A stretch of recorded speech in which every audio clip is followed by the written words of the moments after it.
At this point in the championship, Ferrari is forced to chase. Not only does McLaren hold a large edge in the Constructors Championship, but the delay in upgrades and solution has cost Lewis Hamilton and, in particular, Charles Leclerc many points in the Drivers' Championship, which is also affected by the double disqualification in China.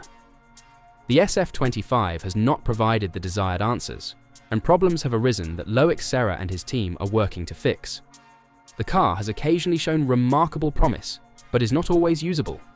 In this way, Miami will be an interesting stage for the Scuderia as it seeks additional good signals while waiting for future improvements, which will come in the race after Miami at Imola.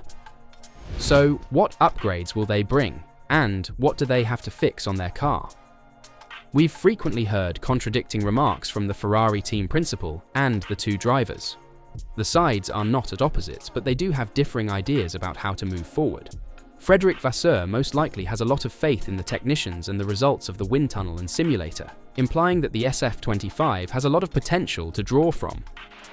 We saw it on Friday in Australia, in the sprint race in China, and then we had a good pace in Bahrain, and here in Jeddah, I think that Charles after lap 10 was faster than Verstappen and maybe Piastri.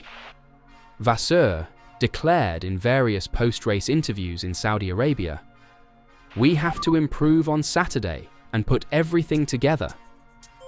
In this regard, the drivers, particularly Charles Leclerc, believe that Ferrari's present challenge is qualifying.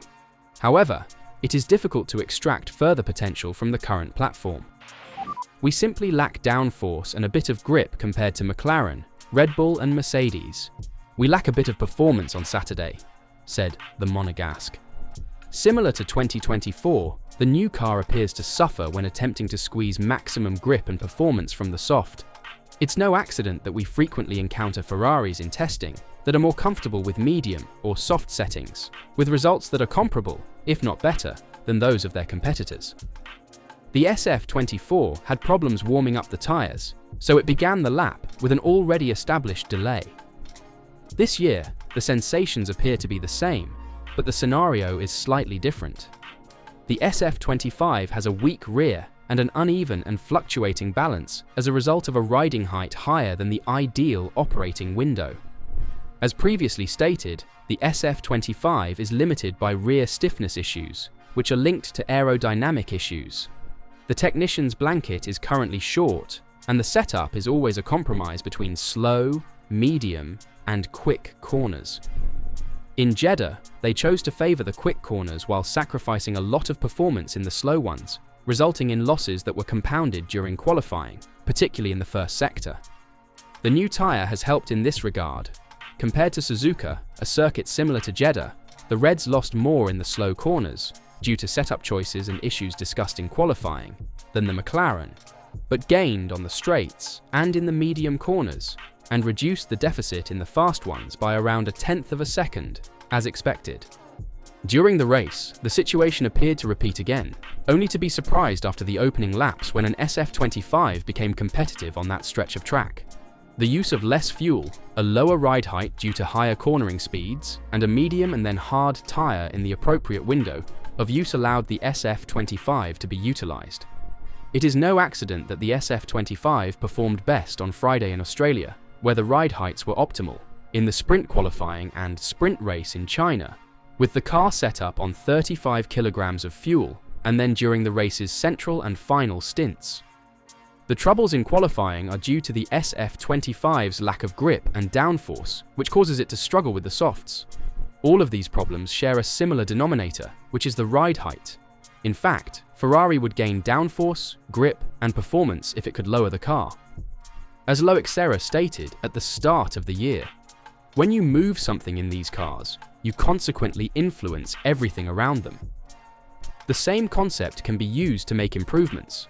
This generation's cars operate on a very fine equilibrium.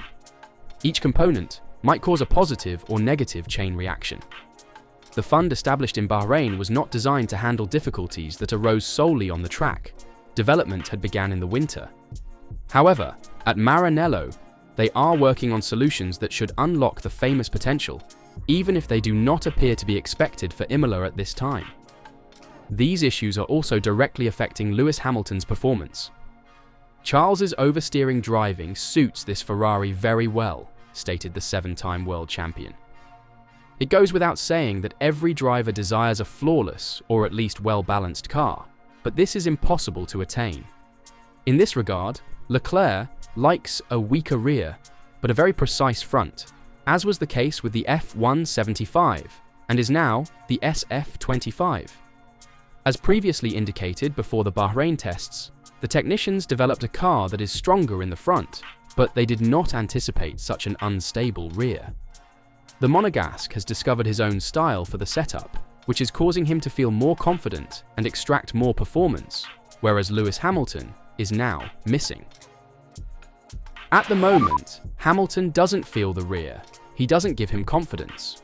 When he brakes, or when he's in a corner, he enters with a lack of confidence in how the rear will behave, and this leads him to perhaps brake more and be slower in the middle of the corner, and then to have problems also in release, in corner exit, with a less solid rear, Matteo Bobby analysed. "It's a technical issue," Bobby said, thus placing the onus now on Ferrari to improve the SF-25. "A stronger rear end certainly wouldn't bother Leclerc," he specified. Lewis Hamilton struggles, while Charles Leclerc does his best but lacks the potential to compete with the others, so upgrades that restrict or possibly eliminate the SF-25's current faults would assist both Ferrari drivers and would not be Hamilton-centric. And the fact Hamilton is lagging behind Leclerc is more than just age, as some like to say it. And Ferrari team principal Fred Vasseur is dissatisfied with some of these suggestions made concerning Lewis Hamilton. The Frenchman has expressed his dissatisfaction with some of the stories that are emerging. With only 5 rounds raced in 2025, Vasseur is not in the mood to consider some of the claims made about Hamilton. Along with the virtually annual complaints of the Scuderia's performance, there is rising concern over Lewis Hamilton's form. He has been highly self-critical, emphasizing how uncomfortable he feels in the SF-25. Teammate Charles Leclerc is currently gaining more out of the car, both in qualifying and race mode. Given Hamilton's honours, recent events have sparked increasingly unfavourable speculation regarding his future. His age inevitably enters the picture, as is typically the case when older drivers perform poorly, even if just in a small sample size. When asked if Hamilton is seeing a dramatic reduction in performance, Fred Vasseur expressed his opinion to Sky Sports. "It's not dramatically Hamilton's decline in form.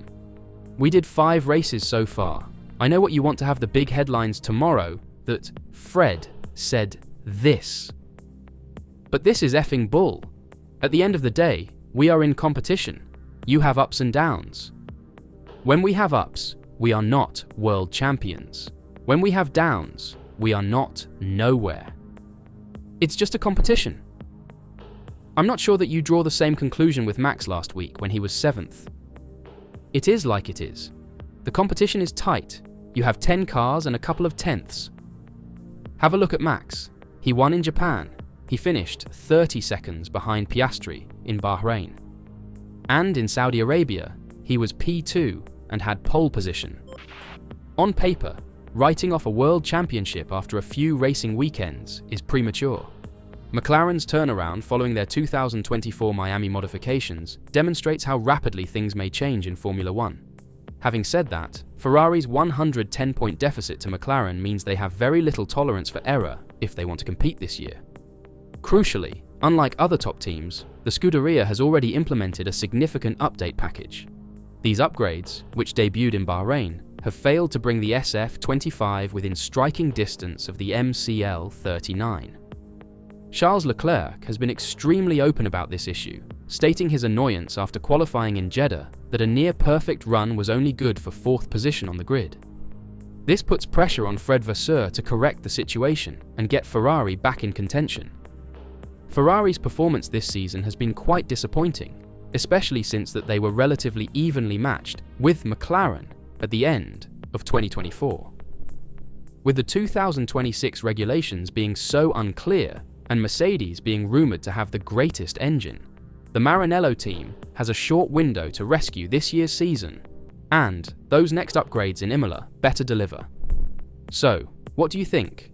Will Ferrari be able to deliver this weekend in Miami? And what about from Imola onwards?